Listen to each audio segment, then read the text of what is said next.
All right, so as promised, a tutorial here on coloring in skin tones. What you're going to want to do with your watercolors, get them nice and wet. You're going to need yellow. You're going to need a touch of red, probably half as much red as you have yellow. And then you're going to need a little bit of blue.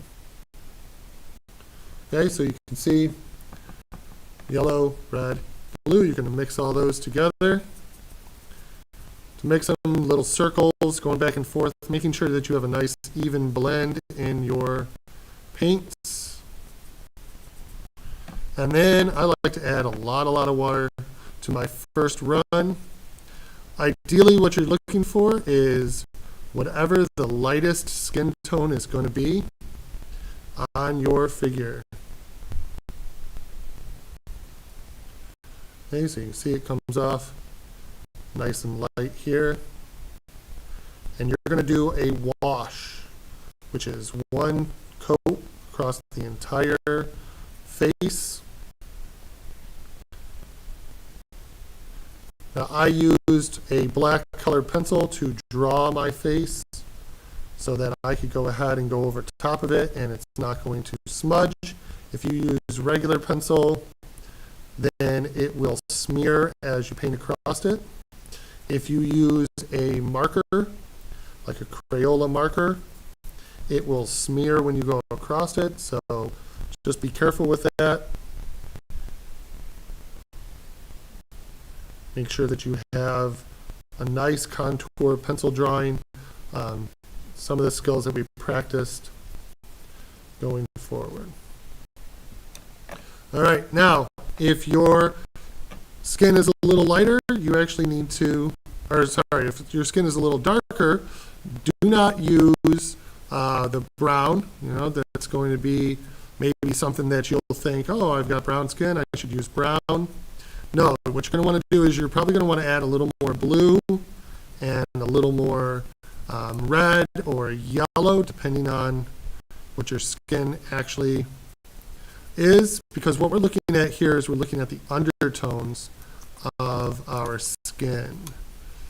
All right, and we're going to be pulling from that. So you can see that I've got a little bit of a darker color here, but I'm still going to start off nice and light, a lot of water, and then I'm going to do a light wash on my face.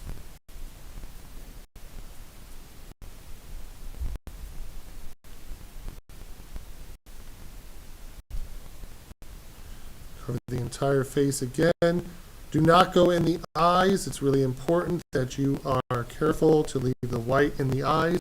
Any spot, actually, that you want white on your face or on your figure here needs to stay white by you not painting over top of them. There is no white paint. There's no going back and adding that unless you wanted to use like acrylic paint or something else. So a light wash there. Don't forget the ears. You can also do the lips and so on.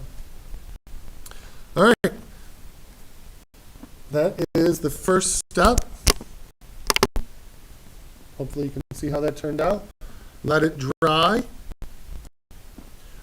And the next one you're going to want to do is mix up a little bit of a darker color. So back to this one here, mixing my colors together.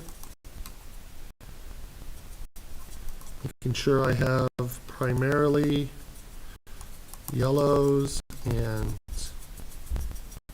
red. Lots of water again.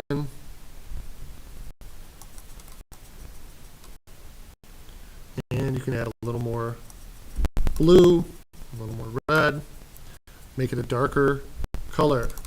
Now, similar to the Jaleel Campout, what we're going to be doing is we're going to be painting in sections. So here's the darker part of the face. There's more of a shadow underneath here. So I'm going to go ahead and I'm going to paint that darker.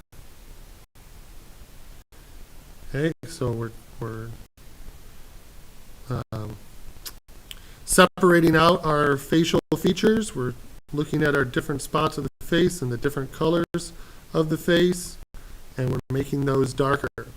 Now I want to get a wet brush, and then I want to blend that together. I'm just going to do a wet brush around the edge of the areas that I just made darker.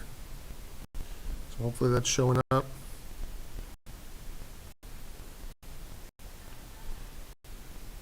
That blends it in, makes it a smoother transition. Unlike the Jaleel Campbell work that we did before, where we left them separated, this is our area to blend it in. In fact, most other assignments I've told you not to blend them together or to avoid blending them together. So this will be the first time that we're intentionally bringing these together. Again, you need to think about where the shadow is on your face in order to bring it to life.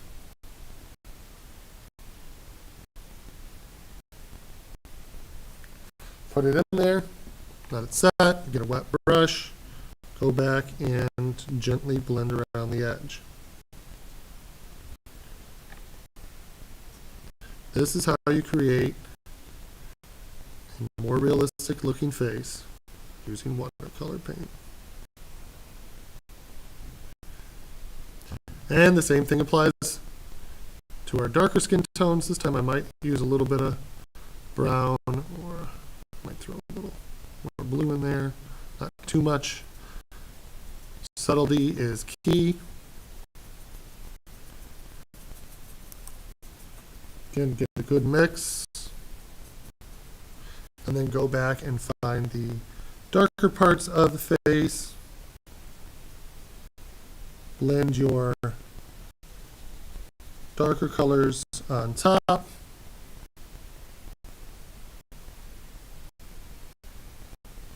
Think about where the shadow would be.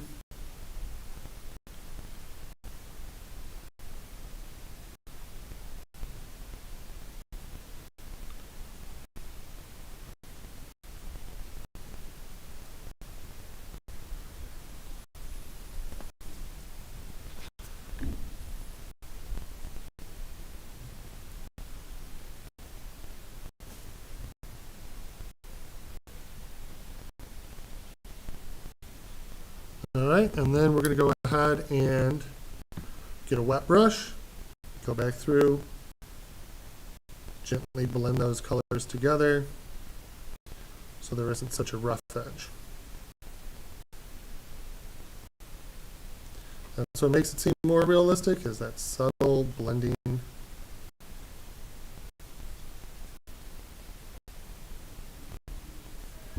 There we go.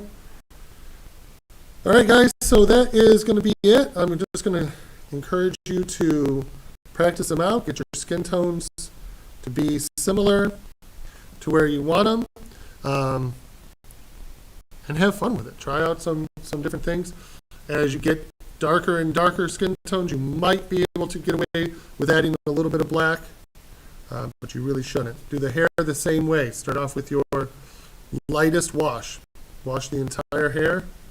And then go back and find the shadows, the lights and the darks, and add those on there.